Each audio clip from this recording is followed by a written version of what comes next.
तो फिल्म्स हैं, खाने पीने की चीज़ें हैं, कराची में रहते हैं तो आपके पास समंदर भी है।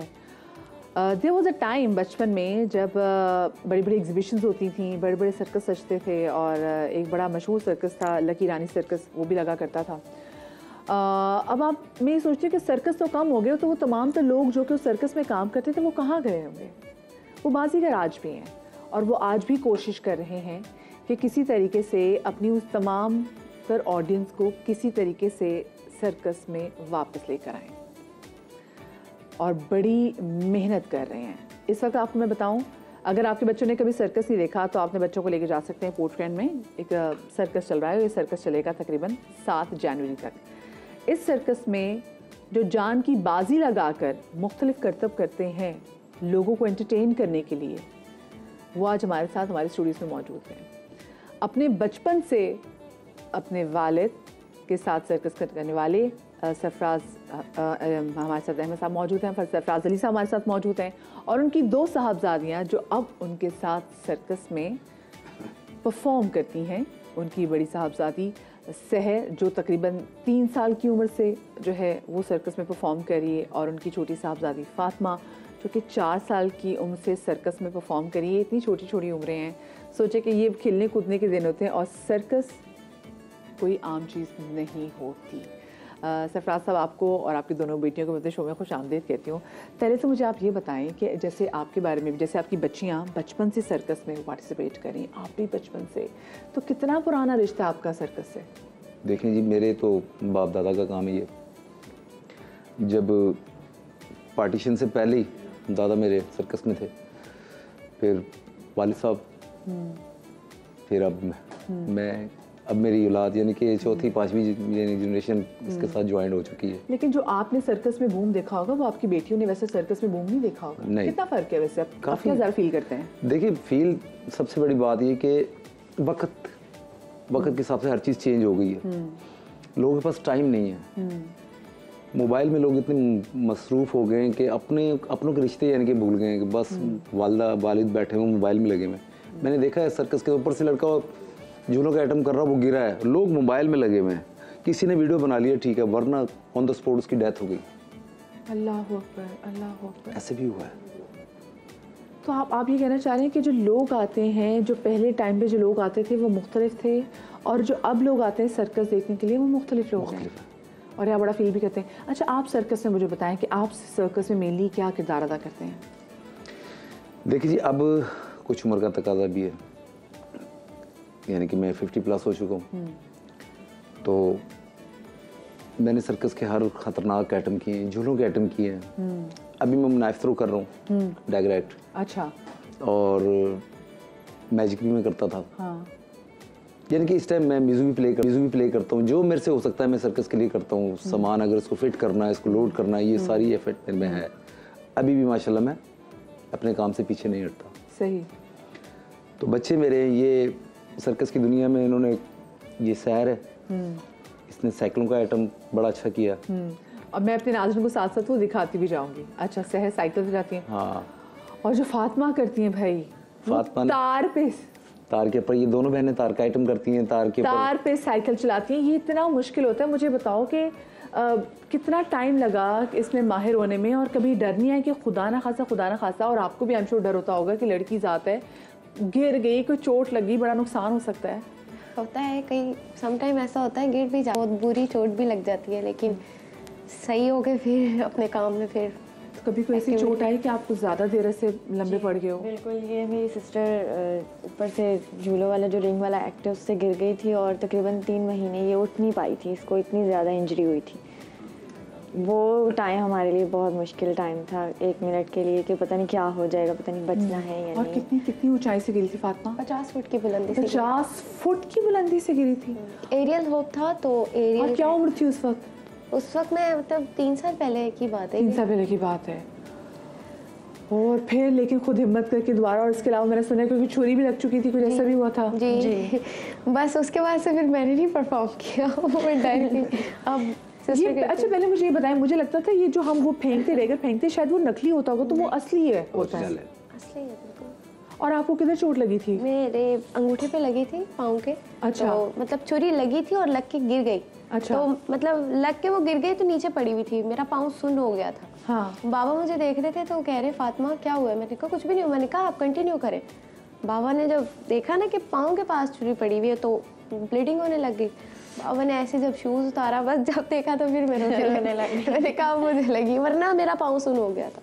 फिर उसके बाद से मेरी हिम्मत नहीं, उससे हैवी कर लिया बस, वो नहीं किया। अब बाबा भरोसा नहीं है। मुझे वैसे एक बात बताएं, आप लोग अपनी जान खतरे में डाल डाल के, मैं मौत की बच्चे, मैंने मौत का कुआं भी बच्चों में देखा हुआ है, मैं जो क्योंकि लाहौर में आपको बताया ना सर्कस होते थे, तो उस वक्त समझ में नहीं आता था कि ये तो बहुत ही कोई खौफनाक किस्म की है कि जी आपकी वो सुजुकी जो एफेक्ट्स होती सुजुकी, वो अंदर वो यूँ भागती थी, उसमें डर होता था कि खुदा ना खासा कोई एक्सीडेंट हो गया तो पता नहीं बचने के चांसेस होंगे नहीं होंगे।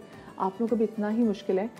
आप लोग की अपनी कोई इंश्योरेंस होती है, खुदा ना खासा परफॉर्म करते हुए आपको कुछ हो जाए, आपने कहा कि उसको छुरी लगी है, उसको गलत जगह पे छुरी लग जाती, कुछ हो जाए, वो 50 फुट की बुलंदी से गिरी है, रीढ़ की हड्डी, अल्लाह का शुक्र है बच्ची ठीक है, तो कोई ऐसा बैकअप होता है, कोई खुदा ना खासा ऐसी कोई वाक़या हो जाए तो कुछ इंश्योरेंस हो आप लोगों की? कोई ऐसा बैकअप नहीं है। जो कंपनी के मालिक हैं ये चाहे देख मालिक देखेंगे, मैं माजरत साथ सर्कस के मालिकों से मैं कहूँगा पहले तो माजरत कि हमारी वाकई तो कोई हाँ इनका तो रोजगार है, लेकिन हाँ ये मेरा ही सवाल है। हाँ कोई हमारी इंश्योरेंस नहीं है। होनी चाहिए, वैसे होनी चाहिए, बिल्कुल होनी चाहिए, और इस चीज़ को मेक श्योर करना चाहिए जो इतने से कर्तव्य कर रहे होते हैं। सहर आपके साथ ऐसा कोई वाक़या हुआ? कई दफ़ा ऐसा हुआ है कि मैं बहुत लंबी साइकिल चलाती हूँ, हाई व्हील जिसे कहते हैं, कई दफ़ा मैं उससे भी गिर चुकी हूँ, लेकिन फिर भी मैं अपने स्टैंड को पूरा कर, क्योंकि एक हाइट होती है उस साइकिल की भी। हाई व्हील मतलब एक बिल्कुल ही डिफरेंट साइकिल, उसमें एक रॉड डाल के उसे चैन, तो वो अगर उधर से गिरे तो फिर हड्डी जो है ना फ्रैक्चर हो जाती है। अच्छा देखिए, लोगों को ना ये आइडिया नहीं, इसलिए मैं चाहती हूँ कि आप लोग इसकी डिफिकल्टीज़ के वाले से बात करें कि जो लोग सिर्फ जाते हैं, और आपने जैसे बात की कितना बुरा लगता है कि जिनके लिए आप लिटरली तार पे साइकिल चला रहे हो और वो आपको देख ना रहे हो। हाँ, पर जब आप अल्लाह न करे गिर जाता, वो मोबाइल में वीडियो ज़रूर बना के डालेंगे कि देख लीजिए क्या हो गया है। तो कोई ऐसा टाइम जहाँ पे आपको बड़ा खौफ आया हो कि भाई ये बड़ा मुश्किल है? जी, खौफ आता है तब जब कि बारिश हो जाए, पाँव फिसलने का बहुत ज़्यादा ख़तरा होता है। खौफ आता है तब जब मैं माशाल्लाह से अल्लाह का शुक्र है मल्टीप्लाई एक्ट है, एनिमल से लेके हर एक एक्ट किया है, इवन के लॉयंस के साथ भी मैं एक्ट करती रही हूँ।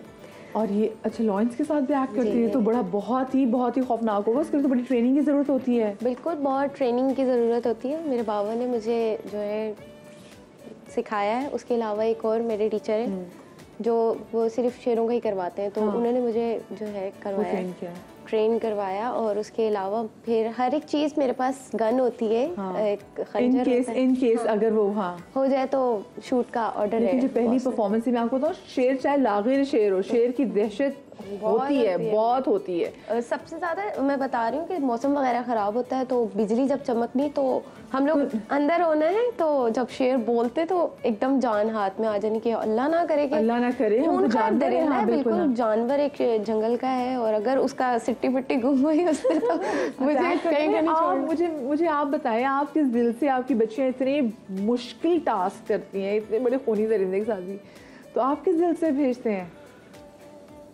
बस दिल भर आता है।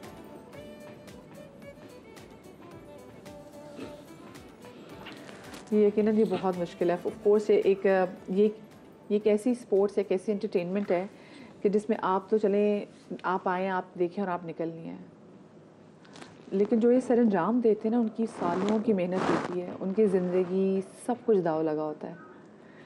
और सरफराज साहब जो मेरे साथ मौजूद हैं, इनकी 2 बेटियां हैं, इतने मुश्किल टास्क करती हैं। वैसे अभी तो आप दोनों माशाल्लाह अपने अब्बा की सपोर्ट हो, आगे जाके आप लोगों की शादी होनी है, फिर आपने सोचा कि जब आप फिर चले जाओगे तो फिर किस तरह से अब्बा को सपोर्ट करना है? नहीं, इंशाल्लाह इतना करके जाएंगे कि फिक्र ही नहीं होगी कि उनको किसी के आगे हाथ फैलाने की ज़रूरत ना हो। सपोर्ट करेंगे उनको इंशाल्लाह। दिस इज़ द रीज़न कि लोग बेटियों के लिए दुआएं करते हैं कि इतनी प्यारी उनकी बेटियां हैं। आपकी सिर्फ 2 ही बेटी हैं, आपके और बच्चे भी हैं? मेरी माशाल्लाह 2 बेटे हैं। 2 बेटे हैं। 3 बेटियां। 3 बेटियां। तीसरी बेटी जो सी है वो इन दोनों के दरमियान की है, उसके 2 बेटे हैं। कैसी बात है, वो भी जिमनास्टर हैं। अच्छा। दामाद मेरा भी जिमनास्टर है। अच्छा। हाँ, वो रॉड का आइटम करता है, झूलों का आइटम करता है। अच्छा। और बड़ा अच्छा आर्टिस्ट है वो। हाँ। नवासा ही मेरा यानी कि वो आर्टिस्ट है, जिमनास्टिक करता है। वो एक आइटम है, कंधे पे बांस रख के ऊपर वो जिम्नास्टिक करता है मेरा नवासा। कितना छोटा आपका नवासा? वो है 5 साल का। 5 साल का, माशाल्लाह। तो हीरो है सबका। लेकिन मैं, ये बड़ी बात है, मैं आपकी बेटियां देख रही हूँ और आप बहुत खुशकिस्मत हैं। आप अभी ये परेशान है कि आप कह रहे हैं ना कि बस जी रोज़ियत हमें करनी है, लेकिन आपसे ज़रा अमीर आदमी कोई नहीं है। आपकी बेटियां आपसे इतना कर रही हैं कि वो कह रही है कि हम इतना करके जाएंगे, इनको ज़रूरत नहीं पड़ेगी। आपकी बेटी क्या करते हैं? बेटे क्या आपके मेरे बेटे भी इतने ही दिलावर हैं? ऐसे ही हैं वो भी। हाँ। वो भी ऐसे ही हैं। यानी कि बड़ा बेटा जो, यानी कि ये बेटियां बड़ी हैं, बेटे छोटे हैं। बड़ा बेटा है वो मोहम्मद रमज़ान नाम उसका, लेकिन प्यार से हम उसको जैन कहते हैं। वो भी झूलों का मास्टर है, जिम्नास्टिक कर रहा है। उससे छोटा है, वो भी झूलों का आइटम करता है, जिम्नास्टिक का मास्टर है। तो ऐसे ही नस्ल दर नस्ल लाजवाब। नस्ल आगे, बहुत अच्छी बात है। लेकिन दरमियान आप मुझे बता रहे थे ब्रेक में कि आपने इसके अलावा जॉब्स भी की हैं, क्योंकि ऑफ कोर्स अब वो वाला सिस्टम नहीं रहा ना सर्कस का जो पहले होता था। फिर क्या कुछ आपने जॉब्स की? मैंने कोई ऐसा काम, यानी कि मेहनत मजदूरी, देखिए बच्चे पालने, हाँ। मैंने अपनी ज़िंदगी में कोई काम नहीं छोड़ा। जो भी मेहनत मजदूरी मिली, इवन कि मैंने मजदूरों के साथ मजदूरी भी की अपने बच्चों को पालने के लिए। अल्लाह ने हिम्मत दी। वेल्डिंग का काम भी किया, अल्लाह ने हिम्मत दी। कहते हैं ना गल्ला मंडी के अंदर बोरी हैं, वो भी उठाई, अल्लाह ने हिम्मत दी। अब तक चल रहा है सिलसिला। आप सर्कस भी करें साथ में, फिर आप जो भी मजदूरी आपको मिलती है वो भी करते हैं? सर्कस कंटिन्यू नहीं होता। बाद टाइम ऐसा होता है कि हमारी हुकूमत भी कुछ, अल्लाह इनको हिदायत दे ही दुआ कर सकते हैं कि परमिशन दे के कैंसिल कर देते हैं। बाद टाइम ऐसा होता है कि सर्कस लगने नहीं देते। जो सर्कस में काम करने वाले हैं, ठीक है, वो 2 टाइम रोटी तो खा रहे हैं, कंपनी खाना देती है, लेकिन पीछे जो है, जो पीछे घर वाले हैं, एक बंदा काम कर रहा है, उनके पीछे अगर 2 हैं, मिसाल के तौर पे 100 आदमी सर्कस में काम कर रहा है, उनके पीछे 2 भी खाने वाले हुए, तो कहाँ जाके मार्जिन बैठेगा? बिल्कुल बिल्कुल। उन्होंने अपने पीछे को भी देखना है, पीछे वालों को भी देना है, अपना सिलसिला भी करना। फिर वो जो जिनको जो मजदूरी मिले वो उनको करनी पड़ती है। मैं तो आपसे ये भी नहीं पूछ सकती कि जो हालात हैं, वरना लोग जो स्पेसिफिकली सर्कस में, जो जिम्नास्टिक में जो इस तरह की सारी मुश्किल चीज़ें करते हैं, वो अपनी डाइट पे बड़ा ध्यान देते हैं, वो जिम भी करते हैं, फलाना करते हैं, उनके कोचेज़ होते हैं। बट यहाँ तो आप ही कोच हैं, यहाँ तो वो हालात ही नहीं कि हम वो डाइट के वाले से बात भी करें। सही बात है। सो वो कहते हैं ना कि जी रोज़ अगर ग्लास दूध का पीना है तो वो भी मतलब नॉट एवरीवन वो भी अफोर्ड करने वाली बात है। तो वो उस हवाले से वो कहते हैं कि जी डाइट, दुनिया भर में आप लोग देखते होंगे कि अच्छा जी लोग परफॉर्म ऐसे करते हैं, उनकी डाइट ही और होती है, उनके कोचेज़ और होते हैं। तो उनकी गवर्नमेंट उनको बहुत ज़्यादा सपोर्ट करती है, हमारी गवर्नमेंट हमें सपोर्ट नहीं करती। हाँ, इदारे भी सपोर्ट करते हैं, यहाँ पे तो इदारे भी अडॉप्ट कर सकते हैं। हाँ नहीं है, वहाँ पर तो पूरे उन्होंने वो बनाई भी होती है, क्या उसे कहते हैं, अकेडमीज होती हैं, वहाँ पर होती है उनकी डाइट का, उनकी हर चीज़ का ख्याल किया जाता है। यहाँ पर होती है। जैसे क्या डाइट है मुझे बताओ, आप लोग तो इतने मुश्किल काम करते हैं। हम बस रोटी खाते हैं। वो जो कहते हैं दूध पीना है, ये करना है, वो करना है, मर्जी है, अगर हम पीना चाहें तो पी लें, लेकिन इसकी कोई मतलब इतना नहीं है कि हम कोई खासी डाइट करते नहीं, ऐसा कुछ भी नहीं। सैर फातिमा कहते हैं अगर वजन बढ़ जाए तो थोड़ी बहुत प्रॉब्लम होती है परफॉर्म करने में, ऐसा मेरा तो बढ़ता ही नहीं। ये तो लकी है, ऐसा ही है। ये तो बड़ी लकी है उनके। अच्छा जी, मैं जितने मुझे देखने वाले लोग हैं, मैं चाहती हूँ आप लोग सरफराज साहब और उनकी बेटियों के लिए ज़रूर जाएँ। कराची में पोर्ट ब्लैड में 7 जनवरी तक ये सर्कस हो रहा है, जाएँ, अपनी बच्चियों को भी ख़ास तौर पर लेके जाएँ, अपने बच्चों को भी लेके जाएँ और इनको